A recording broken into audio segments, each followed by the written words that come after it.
Good.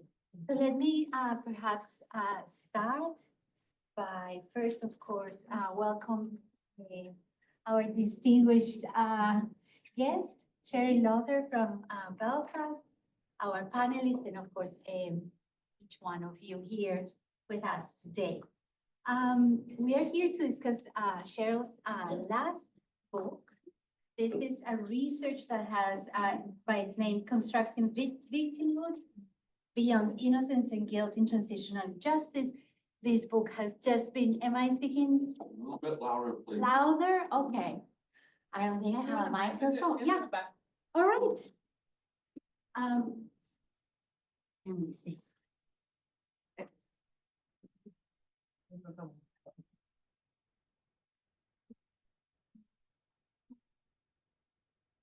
Hello. Thank you guys so much for helping us with this sound. Yes, it does sound better. So thank you for being here. We are going to discuss today Constructing Victimhood, Beyond Innocence and Guilt in Transitional Justice. Cheryl Lawther is the author. She's here with us today. This was just recently published by Oxford University Press in January 2025. If you log into the Hesburgh Library, you can, of course, read the ebook version of it. So I really recommend it. I was saying before, my name is Josefina Echavarría. I'm the director of the PISA Course Matrix at the University of Notre Dame. And I first wanted to thank the Kroc Institute for hosting this event, and particularly our events and communications team that is not here, but we thank them very, very much. I also want to thank our friends and supporters from the Keough-Naughton Institute and from the Kellogg Institute, which is co-sponsoring this talk. I want to share with you some short biographies of our three great panelists, Emma Murphy, Cheryl Lawther, and Joachim Ozonze. And then we'll start the presentation, and hopefully we'll have 30 minutes at the end for your Q&A. Cheryl is Professor of Transitional Justice in the School of Law at Queen's University, Belfast, and a Fellow of the Senator George Mitchell Institute for Global Peace, Security, and Justice. Her research interests concern truth recovery and dealing with the past, victims, ex-combatants, reparations. Gracias. You missed your gratefulness, Ari. Thank you.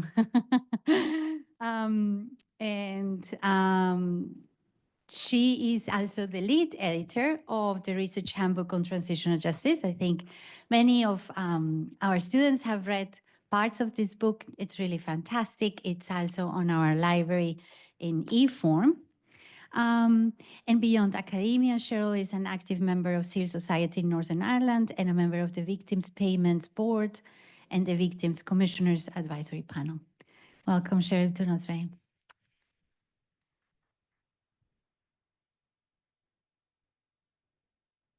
And I'm very excited because we also have two of our own here at this distinguished table. First, after Cheryl's presentation, we're going to hear from Joachim. And he's a doctoral student in peace studies and theology here at the Kroc Institute. His research explores the interplay of ritual, drug violence, and healing, examining how individuals and communities are socialized into and out of cycles of violence. Joachim holds a master's degree in theology studies from the University of Notre Dame, with minor concentration in gender studies and digital cultures, with bachelor's in philosophy and theology from Bigard Memorial Seminary, Nigeria, and Pontifical Urban University, Rome. After Joachim's comments, we will hear from Emma Murphy, who is a postdoctoral researcher with the Kroc and Keough-Naughton Institutes. She's currently working with the Legacy Project to explore the lessons of the Colombian transitional justice process for Northern Ireland. Her research sits at the intersection of transitional justice, agonistic theory, and gender, with a focus on institutional design for transitional justice mechanisms. So please join me in welcoming these two wonderful discussants. Thank you for being here. So if everyone is very disciplined with the time, we're going to have at least half an hour for discussion with our wonderful audience. And so without further ado, please, Cheryl, in the next, let's say, 35 minutes, if you could share with us the main insights of your book. Thank you very much. Do you want me to use this? Yes. Okay. I'll maybe see if I can. Okay, hopefully that sounds okay to everybody. If not, please let me know. So first of all, thank you very much to Josefina and to Ari, who have been such enthusiastic and wonderful hosts, helping me prepare for this somewhat flying visit to Notre Dame. As I was saying this morning at breakfast, this is somewhere I've always wanted to come. And so the opportunity to come here and talk about my own research in an environment that supports Irish studies, and studies around peace and conflict and transitional justice just seemed like the ideal opportunity. So I'm incredibly grateful to be here. It's also the first time that I've spoken about the book since I wrote it. So I'm enthusiastic. I'm intrigued to see what you make of it. I was probably also a little bit over ambitious in thinking that I could cover it in 35 minutes. So forgive me for only scratching the surface. I think you'll just have to go off and buy the book to find out more. So in terms of the book itself, you can see the title on the screen there, Constructing Victimhood Beyond Innocence and Guilt in Transitional Justice. And this project kind of came out of the background, I suppose, of my work in Northern Ireland. I obviously, as you can tell from my accent, I am Northern Ireland born and bred. And I've worked around a number of projects on dealing with the legacy of the Northern Ireland conflict. But I guess I also grew up with that conflict as a live conflict. And then I was a teenager at the time that the Belfast Agreement, the peace agreement, was signed. And I suppose I forged my university and subsequently my professional career against the backdrop of how the peace process has evolved. So the conflict has always been there in my life. And without realizing it, I think I was always intrigued by those questions about who is defined as a victim and who is not defined as a victim. What experiences of victimhood do we see and do we hear? And what forms of victimhood do we not see and we don't hear? And who has the power to make those questions and to make those decisions? And so that started to formulate in my mind the idea of a project that ultimately led to this book.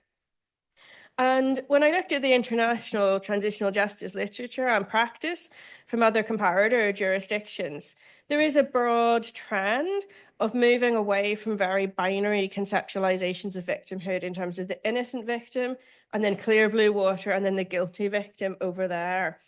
And I thought that's good. That's a decision that a move that I welcome, because we do all inhabit different identities, and particularly when you add those different identities into situations of conflict and human rights violations, then the boundaries between innocence and guilt become very blurred very easily. But I realized as well that that was only one step down the road to understanding how victimhood is constructed, reproduced, and politicized in transitional or post-conflict societies. I felt that the dismantling of innocence and guilt was good, and like the recognition of complex identities, like the complex victim or the complex political perpetrator. But I started to realize that it didn't tell me enough. I still had more questions about how victimhood is constructed and how victimhood is politicized. And so I used the case study of Northern Ireland to begin to try to answer some of my own questions. And obviously doing locally, but thinking globally in the application. And just really by way of background, the book itself is based on over 70 in-depth interviews with victims and survivors of the Northern Ireland conflict. There's also some lawyers, NGO activists in there, and representatives of the statutory government-funded bodies that provide support to victims and survivors. And those interviewees, 21 of them were women, but I didn't sort of purposefully sample in terms of I wanted 50-50 in terms of men or women or particular representation like spread out across the country. I wanted to speak to the people who often hadn't been heard before, because in many conflicts, sorry, I knew I would forget to do that. In many conflicts, it's the people we often hear the same voices, but I wanted to read some of those voices that hadn't been heard before. So I hope when you look at the book and to some extent this presentation today, I hope it's the voices of those victims and survivors that come through, as opposed to just me being an academic sitting here. But I'm also, as you'll see, interested in how victimhood is represented and perpetuated in the physical environment. And so part of the book was a sort of a closet exploration in anthropology or ethnography, where there's a lot of walking tours around like conflict hotspots in Northern Ireland. And I went and did as many of those different tours across the country as I possibly could. Also, as I was saying earlier, none of this work is possible without funding, and particularly the funding that released me from my teaching duties. So the project was very generously funded by the Arts Humanities Research Council and the British Academy. And I always think how grateful I am that we still have funding bodies in the United Kingdom that are willing to invest in the arts and humanities and the social sciences. So that is really the background to the book. And just for those of you who are perhaps a little less familiar with the Northern Ireland context, we are a small jurisdiction. So in the 1970s, 1980s, we were a population of about 1.5 million people. So in some respects, that can make the death toll seem rather small. So we had 3,700 fatalities, approximately 50,000 people injured. And as it stands today, victim services are being delivered for about 100,000 people in Northern Ireland. And as I say, on one hand, those figures look quite small. Not that we should ever judge in terms of like facts and figures, but actually, if you were to multiply the size of Northern Ireland's population up to the size of a country like the United States, there's more deaths in Northern Ireland than there was in the Vietnam War. And there's a particular as you can see on the screen, a particular geographical intimacy to the Northern Ireland conflict. It's a small place, and conflict was tended to be concentrated in particular communities. And those communities were obviously communities where everybody knows everybody, but also they tended to be the most socioeconomically deprived areas. So the experience of violence and victimhood had wide social repercussions. In a moment, we'll look at the legal definition of a victim or survivor of the conflict in Northern Ireland. But one thing that's really striking to note is that actually under that piece of legislation, which is enshrined in law, 1 in 3 members of the entire population of Northern Ireland today, February 2025, could actually be classified as a victim or survivor of the conflict. So the experience of victimhood is extensive and diffuse. And as you'll see later, it's also passing down to younger generations. So there is an amazing book on Northern Ireland. You probably have it in the library here called Lost Lives. And it is a book that's put together by a group of journalists who attempted to collate the stories or biographies of all of those who died in the Northern Ireland conflict. And it's huge. It looks like the Bible. It's made of that very thin paper and just documents all of that loss of life. But I think it's also important that we not only bear witness to those individual stories, but we also think about the other drivers and other experiences that have colored the experience of victimhood and affected the process or the failure to deal with the past in Northern Ireland. So that's maybe, for example, how if someone has a physical injury, how that impacts them across the life course, how it may intersect with psychological injury, which may produce social isolation or a self-medicating approach to drugs and alcohol, poor employment opportunities, for example.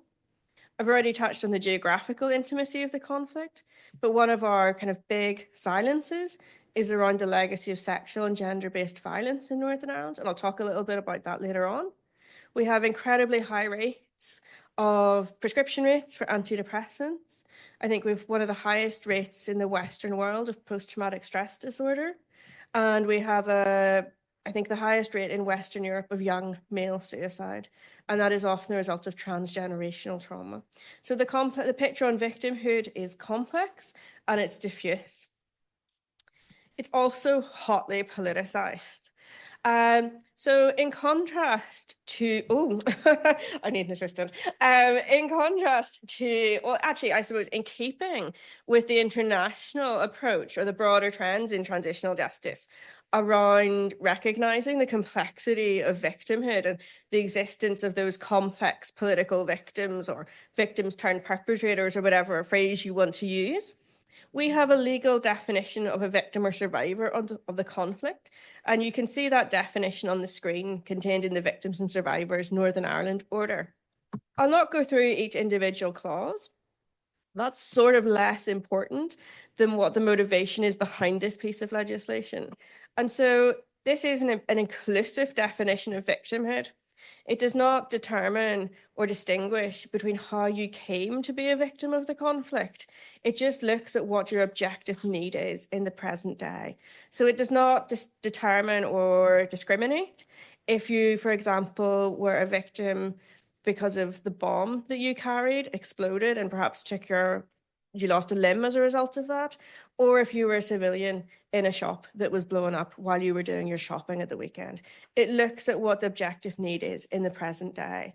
And despite this being in keeping, I suppose, with broader international trends, this definition of victimhood, which was brought into law in 2006, is still incredibly controversial and basically underpins and disrupts all of our efforts to be victim-centered and to deal with the legacy of the conflict. So, and I know I'm simplifying, so forgive me for those of you in the room here from Northern Ireland, but we have two broad blocks of people, of constituents in Northern Ireland. On the one hand, we have people from the Unionist, Protestant, Loyalist community who are pro-state, who want to remain in the United Kingdom, and they are hotly opposed to the legal definition of a victim. They do not want to see anything approximating inclusivity in respect to the definition of a victim. They are very much attached to ideas about innocent victims and guilty perpetrators, and the idea that there exists a hierarchy of victimhood where some are deemed more worthy or more deserving of their victimhood. And they would argue that to put paramilitaries and civilians, and they would include members of the security forces in the civilian population, not the armed actor population. They would argue that to put them on the same legislative footing creates moral equivalence and saying, well, they're all just the same. They all did bad things the same way. So they really, from the union's perspective, it's really a narrative of victimhood as innocence. The polar opposite to that then is very broad, and again in very broad terms, is from the nationalist or Republican community, who have typically advocated a much more inclusive definition of victimhood and have favoured the legal definition of a victim. And in particular, they have articulated this idea that there's an equivalence of grief. And that is the idea that if you're standing by the graveside, and your tears don't distinguish or discriminate in terms of whether they are the tears for a son who was a civilian, who was a member of a paramilitary organization, or the member of the security forces. The argument is that grief is grief, and we should be united in respect to that experience of harm and loss. So they therefore in turn reject the idea that there's a hierarchy of victims and are completely opposed to this idea of like deserving or non-deserving victims. So it's a much, on the surface at least, it's a much flatter definition of victimhood. So that gives us this idea of victimhood as resistance. So my first kind of port of call then, and this is really the first substantive chapter in the book, is setting out how victimhood is often framed as a repertoire of contention in transitional contexts. But of course, my objective was to go beyond these repertoires of victimhood. And I wanted to think about the construction of hierarchies of victimhood, because at first glance, it's very easy to see how hierarchies of victimhood translate into these distinctions between so-called good and bad victims. But I looked at the literature on celebration and censure, to give us a thicker account of hierarchies of victims or hierarchies of victimhood in transitional justice than has been the case so far. We've always tended to talk about hierarchies of victims in terms of just good or bad victims, but I realized just as we celebrate, all sides to a conflict will celebrate certain forms of victimhood, and they will silence other more difficult or more uncomfortable forms of victimhood. So on the one hand, both the Unionist, Protestant, and Catholic, Nationalist, and Republican communities in Northern Ireland, they celebrate their heroes. So they celebrate their heroes for the cause. So on the Unionist side, that's members of the security forces, and on the side of republicanism, that's members of the Provisional IRA. And that's what two of the photographs on the screen here allude to. So the photograph of the coffin being taken to Mass, and then the people walking into the church. These photographs were taken a couple of years ago, and they relate to the funeral of a man called Bobby Story, who was formerly a high-ranking member of the IRA and subsequently played a role in the peace process. As you would expect, Mr. Story was given a funeral with full Republican honour, and you can see leading figures. There's Gerry Adams in the photograph and the First Minister of Northern Ireland, Michelle O'Neill there. As you would expect, high-ranking members of the Republican movement and Sinn Féin were present at his funeral. What these photographs don't tell you, and you wouldn't get a sense of from looking at them in face value, is that this funeral took place during COVID. So the whole rest of the country was in lockdown, like everywhere else. Other families were not able to have funerals or wakes or attend the crematorium or the graveside. But the Republican movement effectively took matters into its own hands.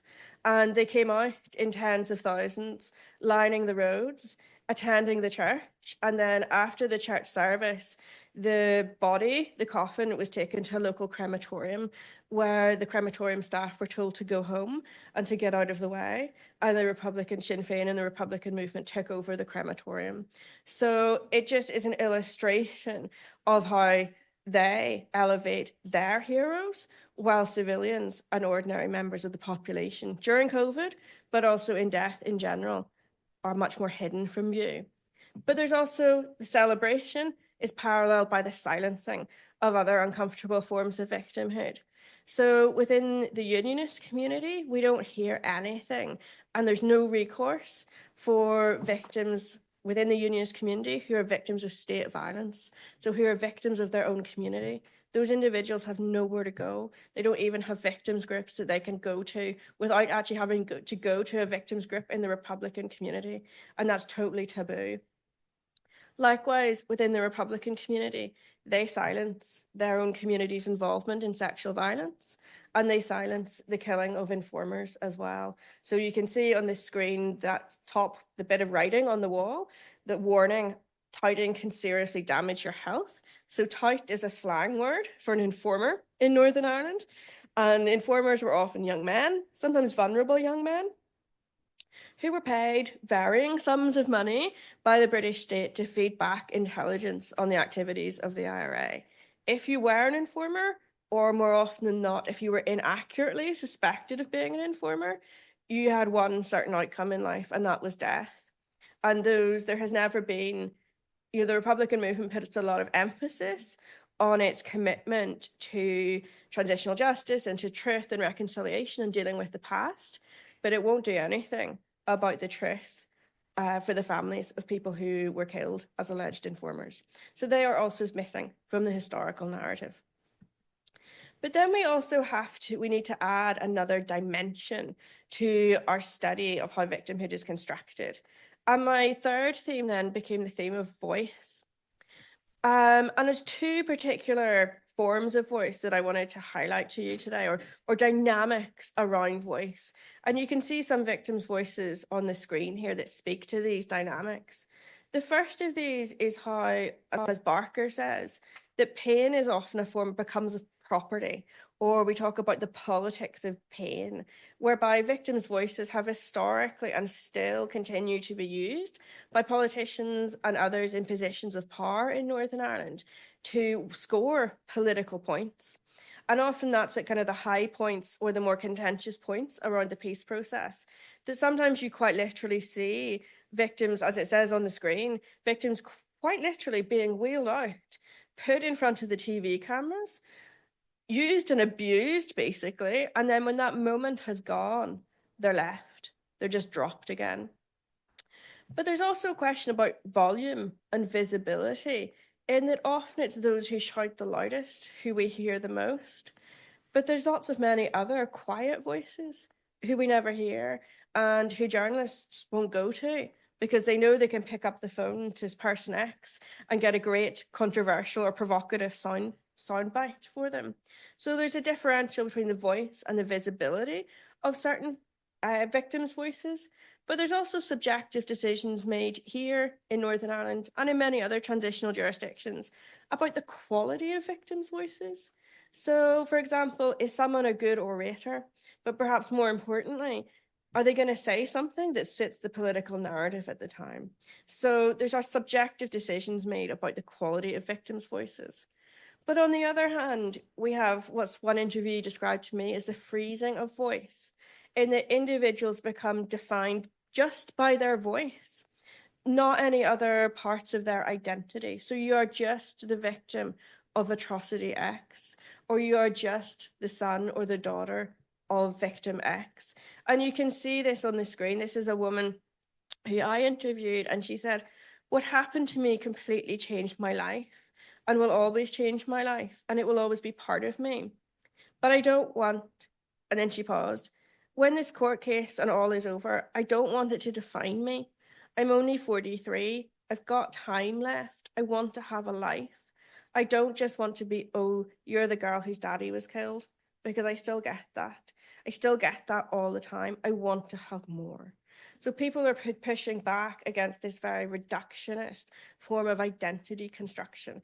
And at the same time, there's also concern amongst victims and survivors that if we only ever go to the same voices, you only ever hear the same thing. And at that point, you start to tune out and it becomes like a worn record. Or perhaps you just think, I've heard that before. There's nothing new in this. Nothing changes. So voice plays a vital role in terms of how victimhood is constructed. But we also need to think about the role that victims' organizations play in the construction of victimhood. And as my colleague and Josefina's colleague, Roddy Brett, has written, the organization of victims groups and victims' choice to participate in victims groups can be an explicit expression of agency. And it can be a very profound way for people to engage in communities of solidarity, to have some form of respect or to have their dignity recognized. But it can also be a way of like doing victimhood work. One of the themes that I explore in the book, or one of the case studies I explore, is the campaign to get a pension for those who were injured during the Northern Ireland conflict. And that pension for people who were physically or psychologically injured was driven by the injured themselves. And so they, instead of being seen as using their disabilities as forms of weakness, they actually turned those disabilities into campaigning methods. And they used their own victimhood in an incredibly provocative but powerful way. But on the other hand, just as with voice, and of course there's overlaps here, there's empathy is mobilized and sometimes co-opted by what we would call transitional justice entrepreneurs. And we see these entrepreneurs the world over. So like leaders of victims groups or leaders of human rights, NGOs, who perhaps use the voice of victims to perhaps, sometimes inadvertently, sometimes deliberately, to advance their own careers as opposed to actually working for the needs and the voices of victims and survivors themselves. And this led to some of my interviews complaining that, well, two things, that victims groups had become more about the group than about the victim. The group or the group leader was now acting as this transitional justice entrepreneur. But also there was a complaint that we have something of a victims industry in Northern Ireland. And they weren't using industry in a flattering way. They were saying that this industry had sprouted up and expanded, and it was often operating in a way that was far removed from its original intentions, but also in a way that was quite far away from the everyday needs of victims and survivors. But of course, Northern Ireland being Northern Ireland, We have a lot of victims groups for a small country, and that is not only incredibly expensive and leads to the duplication of resources, but we also have victims groups, all bar kind of one or two, that work on a single identity basis. So we have victims groups working in the Catholic Nationalist Republican community, and then we have victims groups working in the Protestant Unionist Loyalist community. And how they express victimhood, so victimhood is innocence or victimhood is resistance, is very different. And they also try to mobilize empathy, both locally and internationally, according to these different registers of victimhood. So that means within the unionist community, they campaign and they advocate for service delivery or for policies around truth and justice or reparations. They use registers of innocence and narratives of blame and blamelessness to campaign. But on the flip side, often across the road, or perhaps in the office that backs onto your office, victims groups working in the Catholic Nationalist Republican community use that register of inclusivity, the equivalence of grief, and they often have been able to make quite successful reference to human rights and the international human rights movement. And you can see something of that politicization of victimhood on the screen here. This photograph was taken in 2009. It's in a hotel in Belfast called the Europa Hotel, which I think is the most bombed hotel in Europe, if not one of the most bombed hotels in the world. It's perfectly safe now, by the way. But in 2009, there was a government report launched based on extensive consultation across Northern Ireland about how to design a truth process, or they called it a legacy commission for Northern Ireland. And there was 31 recommendations in that report. One of the recommendations related to reparations. And that was the idea that everyone who was a victim of the conflict in Northern Ireland would be paid a £12,000 recognition payment.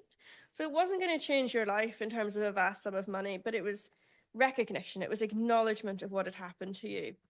And as I said, this was all based on consultation. But of course, politics invaded and politics got its teeth into this event. What should have been a day that was about looking forward and about healing and transformation and transition, but it flipped back into the politics of good and bad, or innocence and guilt. And what you literally had, as these two individuals demonstrate, the woman, her parents were killed by the IRA in a bomb. The man, his brother, was killed by the British Army. They were literally screaming in each other's faces. Gerry Adams, then leader of Sinn Féin, was there that day, and victims and other actors were literally standing over him, screaming at him. Also, the media were running up and down the corridors in the hotel, capturing all of this on camera. But it just shows you about how these different registers of victimhood and these different campaigning and mobilization efforts are constantly in tension with one another. And it's very easy to light that spark and to replicate scenes like this. So we add victims groups and how empathy is mobilized into the equation of our understanding of victimhood. But we're also a country that favors the idea of whatever you say nothing.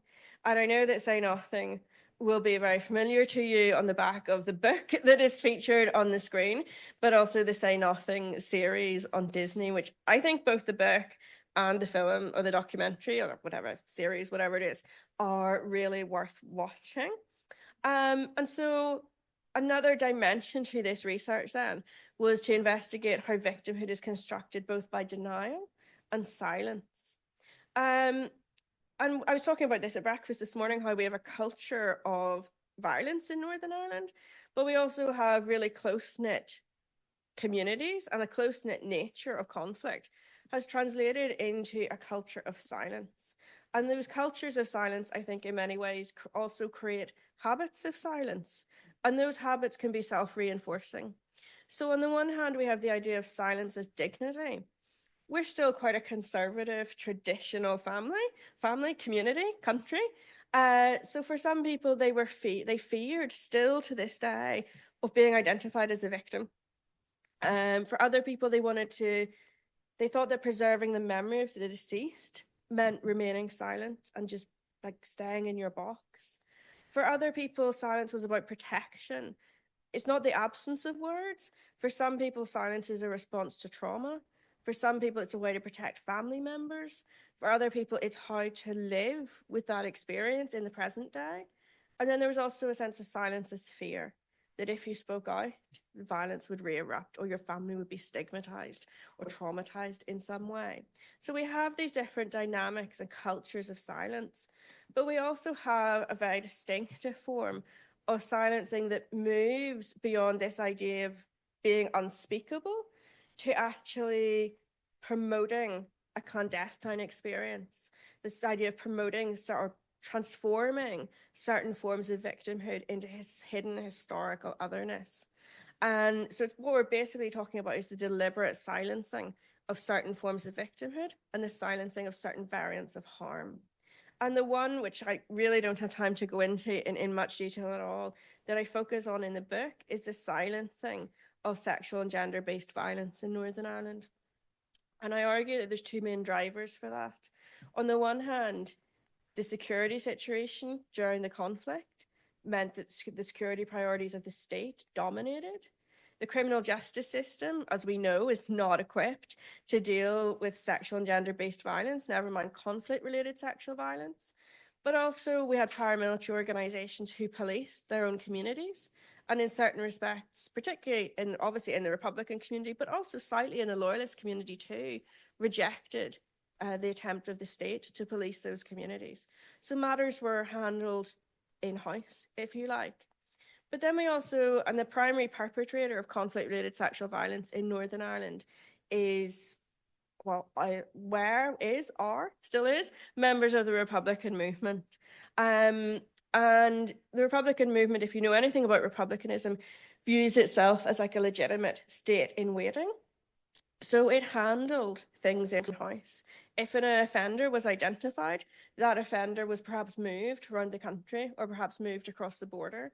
Or perhaps if they were a good IRA operative, then their victim was silenced and the man was allowed to stay. So this experience of victimhood, because it contradicts how the IRA self-imagines itself, this form of victimhood has and continues to be silenced. And then finally, before I myself am silenced, I also wanted to explore how victimhood intersects with the haunting presence of the past in Northern Ireland. And contrary to the photograph on the screen, I'm not obsessed with the paranormal or the occult or something like that, but I am interested in the idea of haunting as a sociological concept, and the idea that the presence of ghosts or the feeling of being haunted actually it's a call to action to do something about those unsettled questions and those lives which people still can't live in the present day. So we have the haunting of lost lives in the absence of truth and justice and accountability for the past.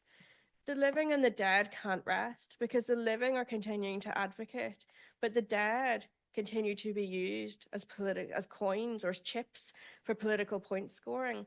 But also with the passage of time, it's now younger generations, sometimes the third generation down, who are having to pick up campaigning efforts because there's never been a process of dealing with the past. And they are absorbing conflicts and trauma that they know nothing about. Maybe they want to do that campaigning, and I totally understand that. But I also wonder about the utility of seeing children out at campaigns and how healthy is that for them. I talked a little bit about trauma earlier on, but what I'm perhaps most interested in, and it's also simultaneously most difficult to explain, is how our landscape is haunted by the past in Northern Ireland. So if I took any of you for a drive or a walk in Northern Ireland, you would immediately see places that continue to haunt. So places that are associated with death and destruction and the loss of lives. Sometimes that's memorial gardens to victims, particularly to members of armed groups. Sometimes it's graveyards, sometimes it's flowers in the walls or memorial plaques. But everyone will have a cognitive map as they walk across Belfast or they walk in countryside areas, well, they think, oh, there's where that atrocity took place, or there's where that loved one died, even if it's not physically marked. And so I think like the echoes of the past and how we imagine and feel our geographical space can not only transform what look like normal, familiar places, but they can transform them into these uncanny environments, and through which victimhood continues to be constructed and reproduced in the physical landscape. But it can also give us a sense of that time is standing still, that those spaces and places may be physically frozen in time because everything you see is the past, and everything that you would be thinking of or doing as you go there is to reflect or to commemorate or learn about that past. But also for other people who maybe, don't have a memorial garden or a wall plaque or something to go to, you can't really go out with anybody in Belfast, where I live, but also other areas, without someone saying, oh, there's where so-and-so used to live, or there's what that happened. And so the geographies of people's brains are mapped and frozen in time. So our physical landscape haunts our present environment. And so finally, to conclude, the book argues that we need to go beyond these easy and uncritical assumptions that victims and perpetrators are these neatly packaged, distinct categories, to say that that's a theoretical idea that does not match up with the messy reality of conflict. But we need to go beyond both innocence and guilt and the idea of complex victims to consider all of these questions around voice and imagination and heroes and hierarchies and whatever else, that if we really want to understand how victimhood is constructed, reproduced, and politicized, but more importantly, that if we're actually going to transform and we're going to transition and we're going to be victim-centered in how we do it, then we need to grapple with these different variants of victimhood. So I will leave it there, and I await your questions. Thank you all very much. Thank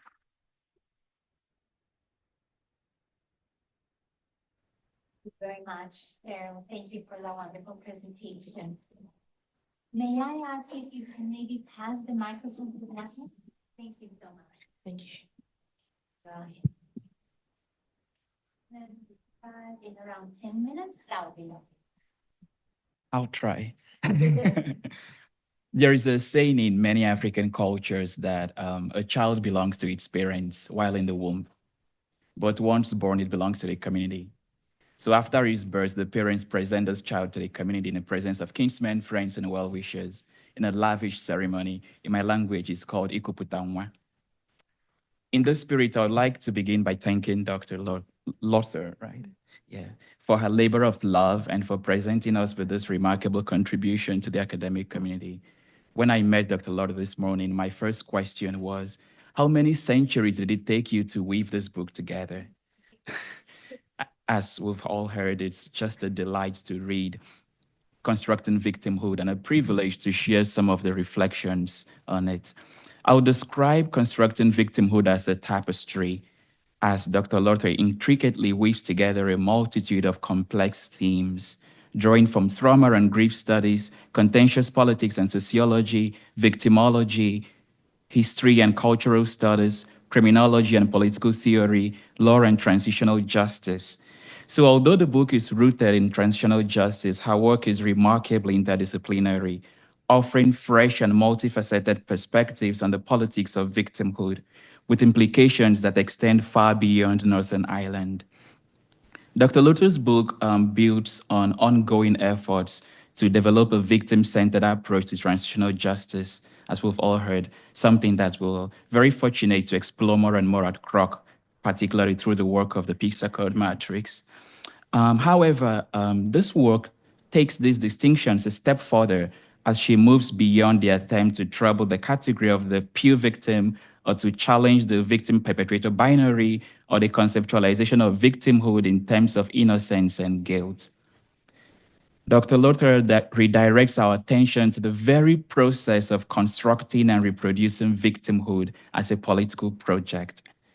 And in light of ongoing global crises such as the situation in Gaza, Congo, South Sudan, Russia, Ukraine, the United States, this analysis is urgent and timely.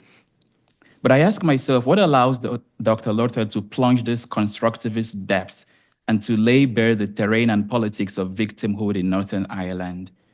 It is not simply that her case study, Northern Ireland, nicely captures the complexities of the victim terrain and the acuteness of the politicization of victimhood. It is more so about her intersectional analysis. In fact, she refers to this as the hope of her book research, a more rounded and intersectional understanding of victimhood. And so this intersectional analysis will serve as the fulcrum of my reflections. Dr. Lawther's intersectional approach enables her to bring down the notion of victimhood from an abstract rhetorical construction to the particularities of lived experience, so that by deossifying victimhood, she opens space for critical questions. As we've heard, why do some forms of victimhood remain hidden from public view? Why do certain voices and atrocities receive greater visibility than others? How can practice of agency sometimes be disempowering, and so forth? If constructing victimhood's rich contribution to the transitional justice literature is its need for more rounded and truly victim-centered conceptualization of victimhood through intersectional analysis, it is here precisely that we begin to see how further her plunge into this political project can go. So beyond the notion of intersectionality as a theoretical alibi or a legitimizing strategy, and taking seriously how the theory has traveled from the margins of Black feminist thought to the mainstream of academic thought and politics, it is important to highlight the character of intersectionality as a lens for analyzing the intricate ways in which class, gender, race, and other social categories are interwoven with global geopolitical power relations. So, intersectionality is not simply about expanding geographies of inclusion or curating silences. But to be complete, I think intersectional analysis must also extend to the dynamic interplay among matrices of domination, while unpacking as well how these multiple social relations collude and compound each other within an entangled system of power. So, for example, how does the social relations of gender, class, race, and other social relations collude and compound each other in Northern Ireland? And how are they intricately tied to the global geopolitical power relations? In this respect, I'm particularly struck by the book's research design, which includes about 70 in-depth semi-structured interviews with victims and survivors. While descriptors like a victim's campaigner, a family member of a Bloody Sunday victim, a member of the Rural Union victim group, while these descriptors categorize the interviewees,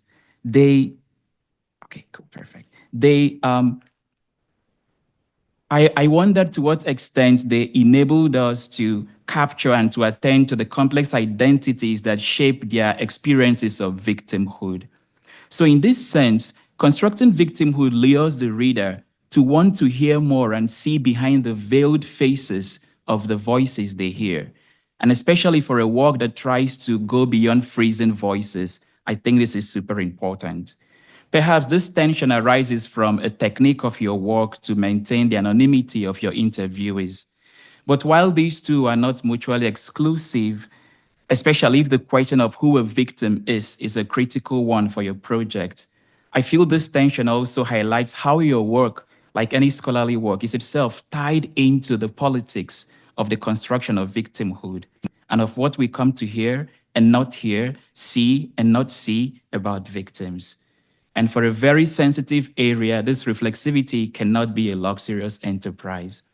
Speaking of reflexivity and sensitivity, I'm particularly thrilled by the book's emphasis on what we see and hear, which helps shift victimhood from an abstract construct to a felt, embodied experience. And I have a quote from your interviewer about how victimhood feels. So this comment highlights for me the embodied and emotional dimension of victimhood. How do structures of victimhood feel? How does victimhood work feel? What are the affective labors involved in constructing victimhood? So that while constructing victimhood may not explicitly address these affective dimensions, I believe that exploring the affective labor involved in constructing victimhood is crucial if we hope to capture this full range of variables at play in how victimhood is understood and experienced. Additionally, I also think that this would offer a decolonial perspective by shifting the focus from intellectual analysis to the embodied experience of suffering and resilience. In conclusion, like the ceremonial presentation of a child to the community, I would like to thank you for the gift of your amazing work, really. And I wish that this labor of your love knows much success, that it inspires further thought and research, that it enriches the traditional justice community and academia at large, and even in the face of criticism, that it brings you joy and continued inquiry. So thank you for this work and for the gift of reading and commenting on it. Thank you.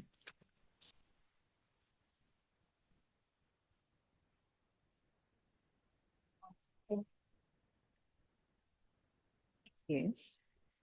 All right. I also want to thank you so much for this book, Cheryl. It was a pleasure to read, and it's, I think, very appropriate to have you here. We've had a few events focused on victimhood and victims, and it's great to be able to continue to draw out some of these themes. I also want to thank you for the real engagement with this complexity throughout the book, starting from the very delineation of what victimhood is. Joachim just did an excellent job of covering all of the different dynamics involved in this construction of victimhood, which I think we don't often think about. We think of victimhood as something that's maybe experienced, there's this act, and then there's a victim, but we don't necessarily pay attention to the construction itself. And I think this is one of the areas in which actors in Northern Ireland are really grappling with questions of moral equivalences. As your work shows, in addition, there's a lot of questions that are then raised about the legitimacy of group actions. And this, I think, is one of the book's really novel and important contributions. A lot of us probably interrogate the ideas of what a victim label might mean or do for the individual victim themselves, but we don't always pay as much attention to these group dynamics, and particularly the legitimating function that the label of victim can have. I'm thinking, for example, of nationalists in Northern Ireland, and the idea that identifying these instances of victimhood perpetrated by state actors lends this new sense of legitimacy, or at least potential legitimacy, to actions that had in the past and continue to be labeled as terrorism. So there's an opening there for a discussion of what that harm means and what that victim label means for the groups themselves. I was also very excited to read your discussion of whataboutery, which is a term that I haven't encountered much since I finished my interviews in Northern Ireland. But while I think it's a term that's very specific or unique to Northern Ireland, it applies to a lot of different cases that we might think about in the post-conflict space. A lot of the questions that we ask, or that victims and victims groups ask, essentially boil down to, but what about what they did? And this can be a way of decentering one's own harms or one's group's harms, while shifting the focus to the other group. I also very much appreciated the typology of silences, and I was reminded here a lot of Elizabeth Porter's work on gender narratives and silences, which I think you do touch on in the book as well. But what I appreciate about both Porter's work and your work is that it highlights this interplay of silence as an active choice and an imposition. In transitional justice discussions, we often think of silence, particularly gendered silence, as an obstacle to be overcome. So we're often trying to think about ways to get women to take part in transitional tribunals, for example. But that obscures a lot of the ways in which it can be this active choice, and can be also the result of a lot of different structural obstacles that we shouldn't ask individual victims to necessarily overcome on their own. You also engage with a lot of very difficult dilemmas throughout the book. And since you're here, I would love to ask you about a couple more of them. One of the points I found the most thought-provoking is the point that you raise about the ways in which we tend to place victims' proposals on something of a pedestal. So a lot of times we think about victims as the only ones who can come up with the right proposals for addressing harm because they're the only ones who have experienced this type of harm. And that means that their proposals are often treated as beyond reproach, outside the realm of criticism, and therefore we tend to have somewhat of an over-reliance on victims' knowledge, which sometimes isn't accompanied by a wealth of technical expertise. They aren't always transitional justice practitioners. I very much enjoyed the development of this point of victims' proposals as the start of a dialogue rather than the end of one. Certainly we should keep integrating them, but we don't necessarily have to take them as the final word on the matter. But one of the questions that I had has to do with striking a balance between recognizing victims' experience and also recognizing professional expertise in the world of transitional justice and peace building. And I think this is a particularly sensitive balance to strike because transitional justice experts, or those who are granted the status of experts, tend to be people from the global north, people who have a very specific type of background. And so this inclusion of victims' voices is often a way to counteract that sort of global north or universalizing tendency. And I definitely take on board this critique of not always just accepting victims' proposals for the right way forward, but how do we ensure that caution around this overvalorization of victims' proposals doesn't lead to just a retrenchment of existing power dynamics? Another point I wanted to ask about centers around the question of victim instrumentalization. And probably for most of us, or at least for me, if I think about victim instrumentalization, I'm thinking of it as being perpetrated by state actors or by international institutions.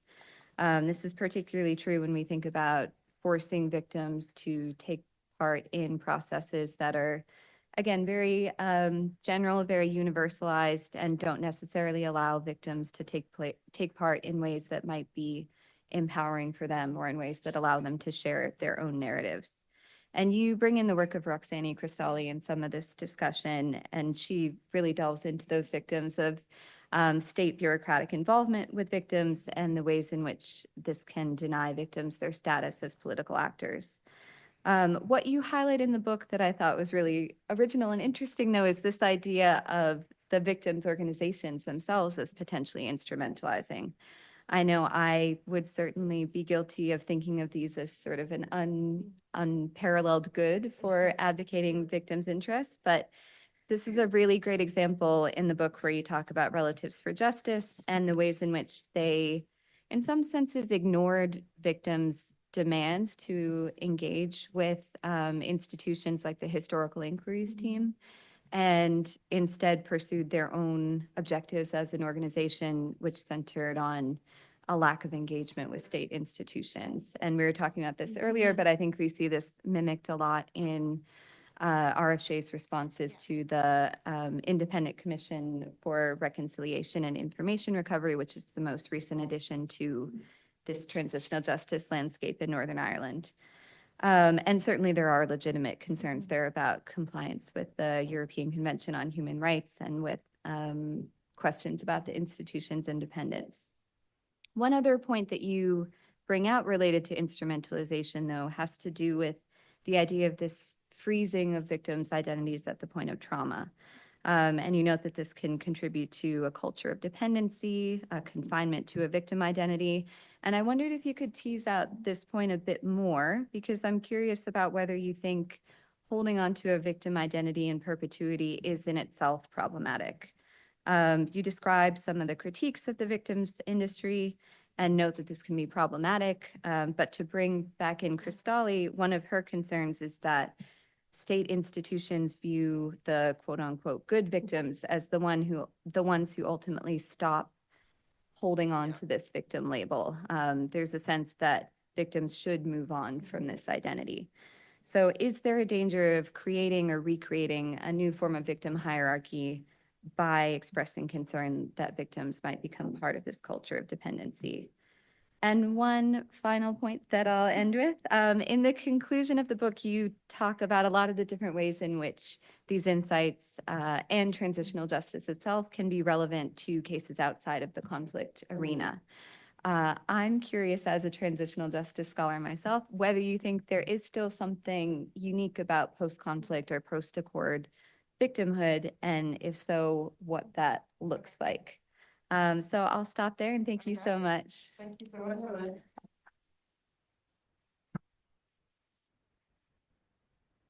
Thank you very much, Emma. Fantastic. Cheryl, I think we're in your hands. Okay. If you allow us, maybe we'll get some questions. For sure. Because I know some of us does it too, so. Yes, please. Okay. Wonderful, excellent. So let me see a show of hands. I think I have Paul, and then Gina, Ade, and then Thank you. Hi. If you can maybe tell her your name, and I'm gonna get you the other. Will be a roving mic. Okay. But maybe your name, Paul, and sorry, your name, Paul. Yeah. Your name is Paul. But so maybe while you're here. Yeah, my name is Paul Lee. I'm a first year Ph.D. student in peace studies and sociology. And I moved here after spending the past 2 years in Northern Ireland. So I've really been inspired by and informed by your work. So Thank you. it's a huge honor for me to get to hear from you, and to, grateful that this event is happening, because I've learned so much. My question and my research is actually about the Legacy Bill, Legacy and Reconciliation Bill, and particularly 2 points of it. I guess one is, what are the implications of this Legacy Bill for a hierarchy of victims if it prioritizes, it's been accused of giving conditional amnesty to former British soldiers. So does that complicate this hierarchy or make it imbalanced? And then the second part of that is, what does that have to do with the other pillars of transitional justice, the judicial measures and non-judicial measures, and would something like this Legacy Bill, make those pillars of transitional justice imbalanced? Thank you. Hi, everyone. I am Gina Viert Suarez. I'm just visiting for a couple of weeks. I'm leaving tomorrow, so thank you for having me here. I just want to say that, and this was the cherry of the of the visit, so thank you. I work on the women's activism and the Colombian Truth Commission, especially in the chapter on exile. I focus on the experience in Europe. And one of the things that I was struggling, and that the chapter on agency and the mobilization of empathy helped me a lot, was to get out of this trapped category between agency and victimhood. Because one of the things that I was looking and analyzing is this dichotomy between women perceived as victims or as specific victims, sexual violence, gender-based violence, but at the same time, because we have this feminist peace politics in Colombia, the need of being considered as political actors. So thank you for that contribution, because that helps me to navigate better this kind of narratives. The other thing is what Emma was mentioning about the experts. And I know that maybe you can develop a bit more of these notions, because we have this perception in Colombia that we have two or three generations of peace professionals and experts committed to the cause of peace building. And now we need to see us in a different perspective in terms of power dynamics. So thank you. Okay. Hi, thank you so much for your beautiful talk. It was really great. My name is Ade. I'm a PhD student in peace studies and psychology. My advisor is also really engaged with Northern Ireland. He collected some longitudinal data on right after the conflict, looking at child adjustment and also looking at family security and how potentially utilizing some psychological interventions can potentially help. And so I've been familiar with that data set, and I'm also like sort of familiar with Northern Ireland through him. Of course, psychology tends to have this perspective which you're critiquing, which is the pure victim or the pure perpetrator, or even just focused on the binary. When it tries to be more progressive, it focuses on the binary rather than actually pushing past the binary.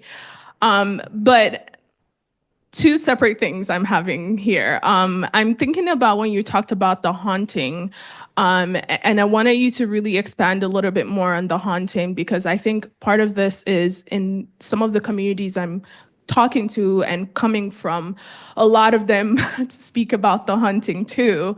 And that is this idea of remembering, like the inability to forget, the inability to separate that past atrocity from what's happening now. And so whether you're a victim or a perpetrator, it doesn't matter, or whether you embody both or none, just the inability to forget, which continues to have an effect on the community and the ability for the community to sort of function better. But then the other thing I'm also questioning, coming from the psychology perspective, is the idea of somatization, which is the physical representation of psychological pain. And this really popped up to me when you talked about the pain, and there's a slide you had in there about pain and the pain of victimhood. And in my research, I'm starting to explore some of that and how that can sort of be present in an intergenerational format. So the pain and suffering of whatever happened in the past is sort of being drawn in physically, whether that's through stress, whether that's through, actually, within my own thinking, I view the gender-based violence as a form of somatization of the violence that happened in the past. And so I'm thinking about all of those things, and I'm just wondering what your thoughts are. And I would love to hear if you are sort of thinking about the idea of somatization in these contexts. Yeah.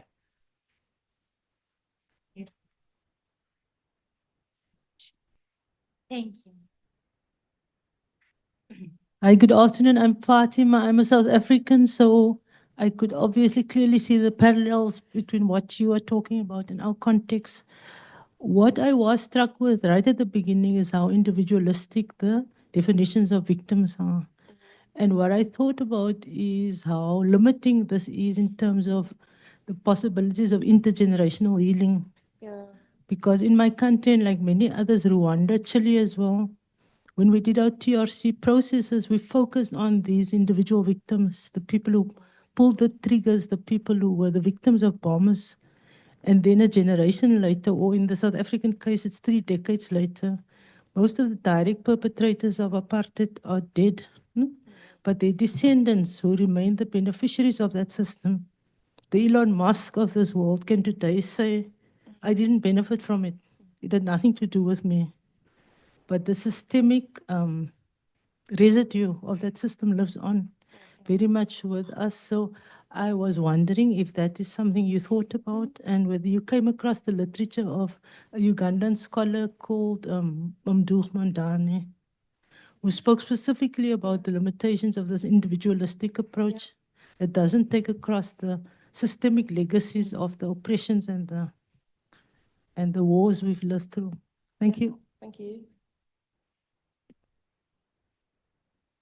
Cheryl, I think it's really up to you. You can respond to each one of them or condense your answers. I will go with student questions first, if that's okay, because we have time to talk afterwards, and I know some of you have class.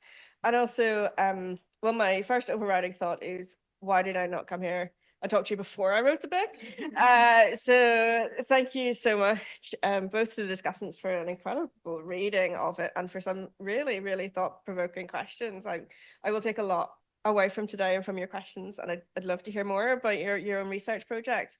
We'll start with Paul. You talked about the legacy legislation, and are there implications in terms of a hierarchy of victims in terms of the amnesty that was proposed? So this is legislation called the Northern Ireland Troubles Legacy and Reconciliation Act, and it was passed by the British government as a way to provide a framework for dealing with the legacy of the conflict in Northern Ireland. It's incredibly problematic because it doesn't have any support from anybody. It's the one thing that everybody in Northern Ireland has in common at the moment is their opposition to this piece of legislation. And because it creates a really terrible process for truth recovery, and it wipes away all of the existing mechanisms for truth and justice. And if victims had cases that were waiting to be heard, they just got struck out like a guillotine motion in May last year. The one thing I would say, and it's probably harder to keep in touch with this when you're not here, is that amnesty provision has been taken out. So that was subject to a court case, and the provision for an amnesty was found to be unlawful. So there will no longer be an amnesty available.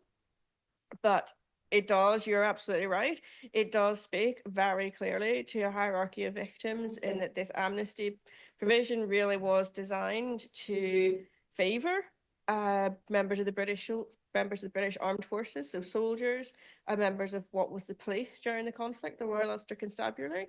So I think it very much did point to a hierarchy of victims, but it's actually been struck out now because it was deemed to be unlawful. So if you want any current literature or newspaper articles on that, please let me know.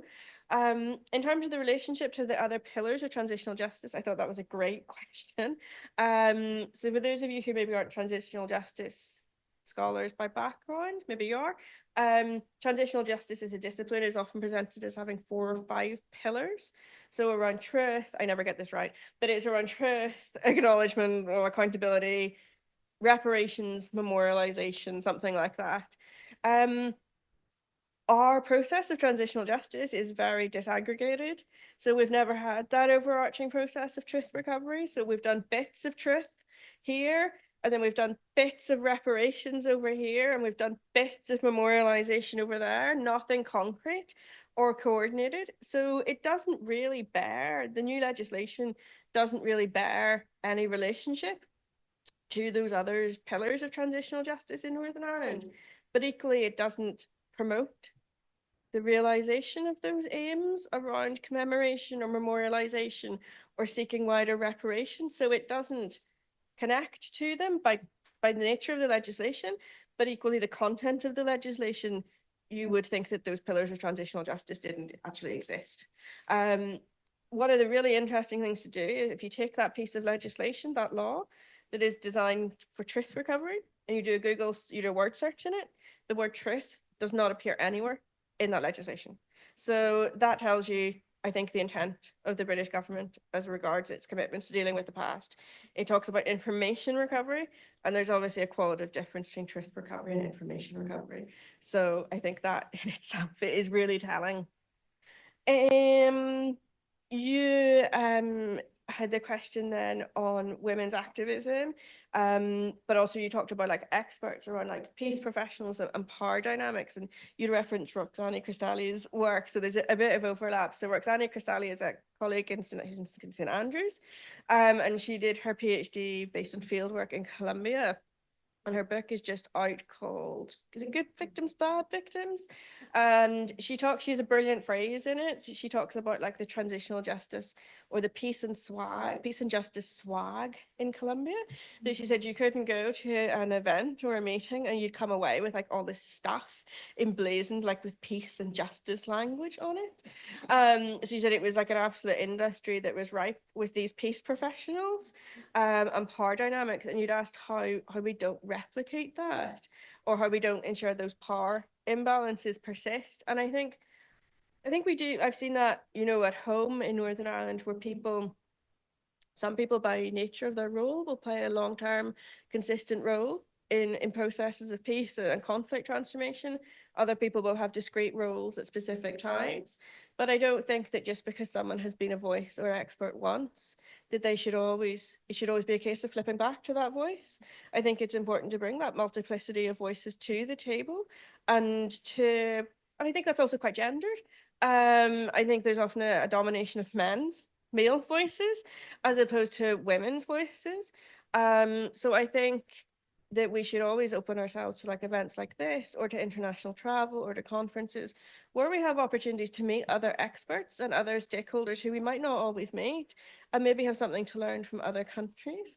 So I think making sure that maybe we take that intersectional approach to our own research and activism and scholarship and our own practice. Perhaps that's a way of trying to avoid replicating some of those established power hierarchies, to actually say, I'm going to make a deliberate choice to go and bring young people to the table, or I'm going to go and bring women from a particular community to the table. So I think you have to make it has to be something that's proactive. Otherwise, those power relationships and those established peace professionals will continue to dominate. But I also think that whoever you're working with, whoever is leading particular campaigns or programs, it should be about empowering the community and the people who are left when those programs have ended. So if you are consulting with people, or if maybe you're appointing someone to do a piece of work, yes, it should be the quality of work that they can do in the here and now. But more important is, what tools do they leave behind for people to grab hold of themselves and be empowered by and take that forward?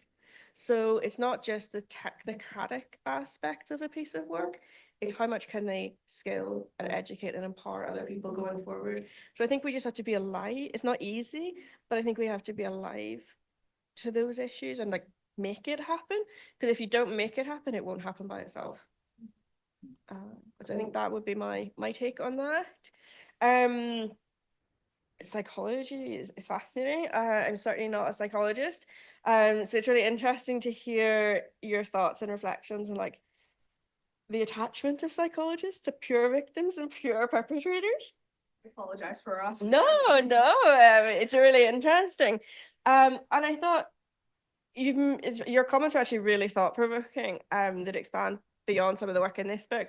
So you talked about haunting and communities or people's inability to forget and separate out the past and the present. In my notes here, I've put inability to forget in red and in bold, because I don't think it's the inability to forget, because you can't mandate people to forget.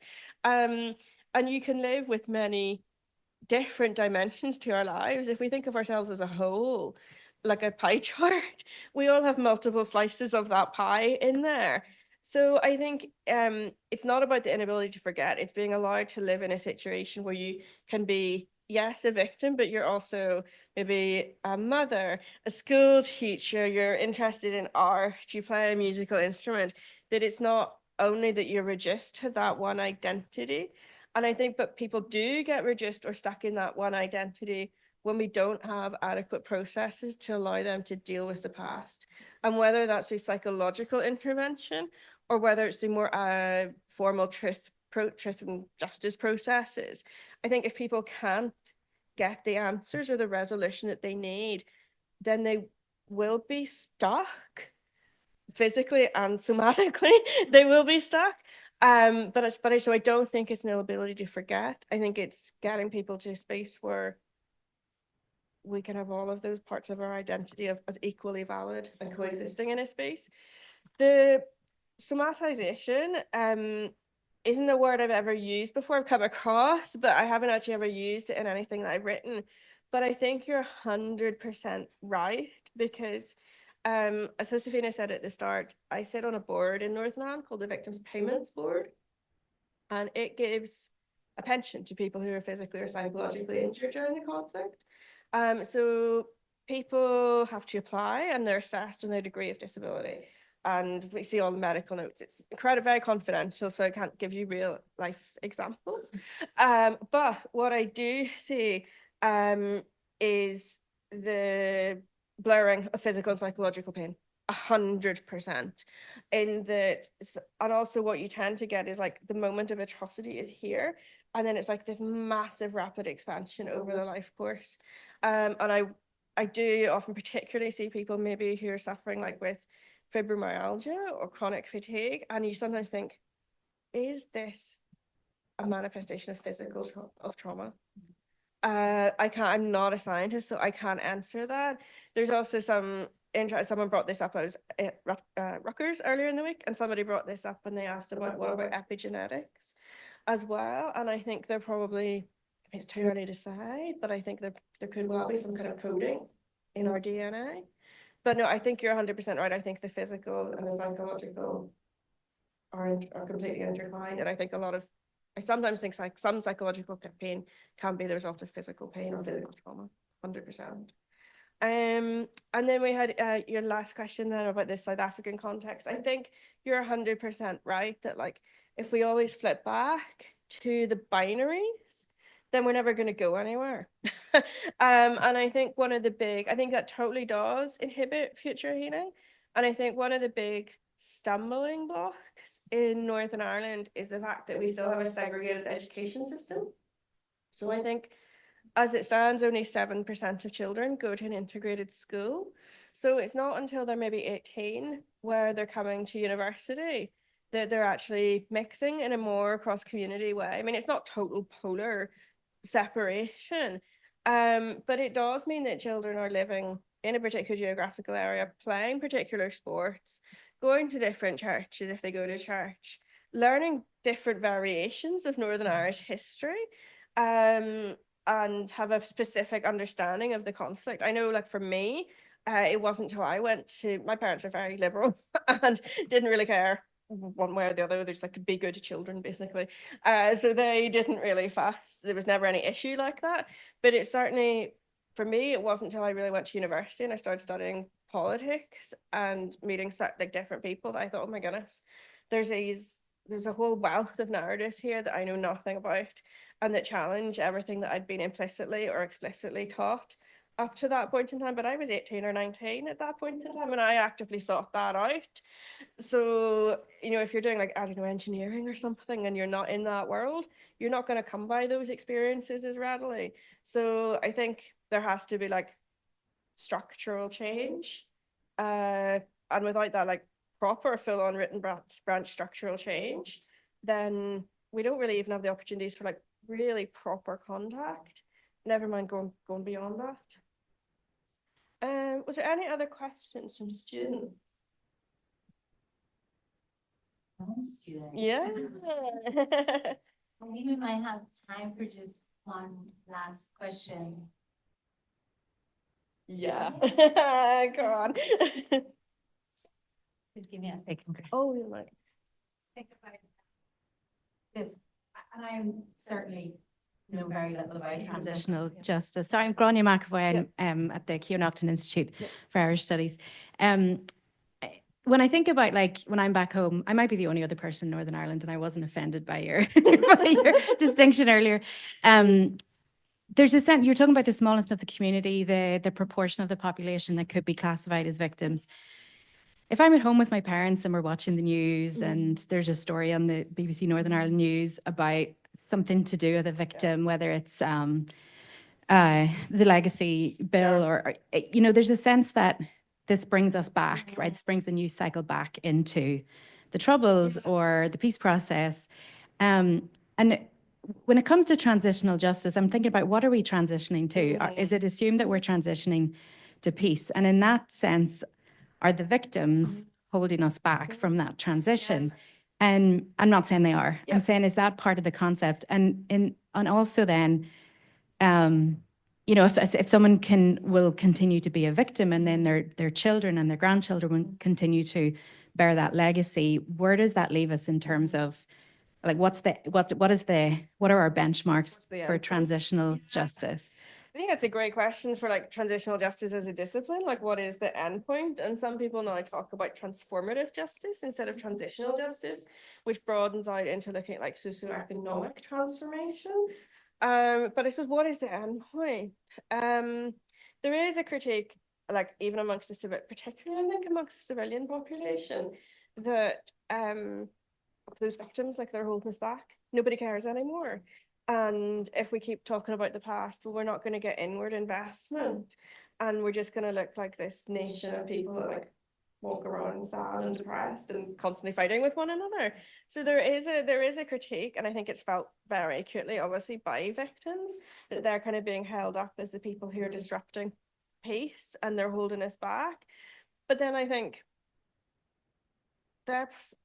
nobody else can really comment, because if you're leaving someone with no truth for 50 years, or you're leaving someone with like not even the ability to get upstairs to have a bath because of the physical injuries that they have suffered, like who are we to say that those people are holding anybody else back?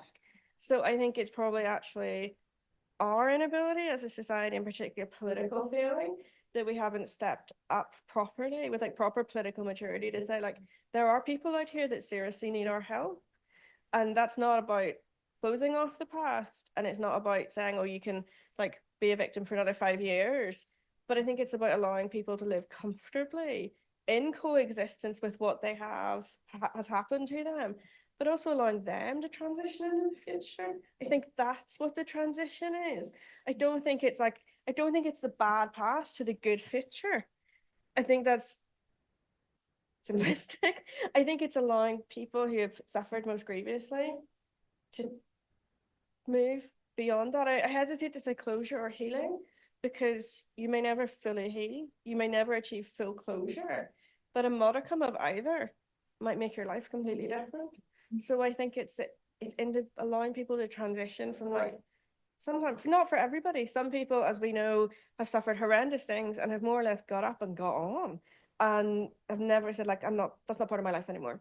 But for the people who can't, who are fighting for an inquest to their dying breath, then that's what I think transitional justice is for. I think. Thank you. Thank you very much. Being welcoming. Thank you so much, Cheryl. Thank you, everybody. Thank you. Thank you so much. Thank you also to Emma, to Joachim, and thanks to all of you for your questions and for being present today. Thanks very much.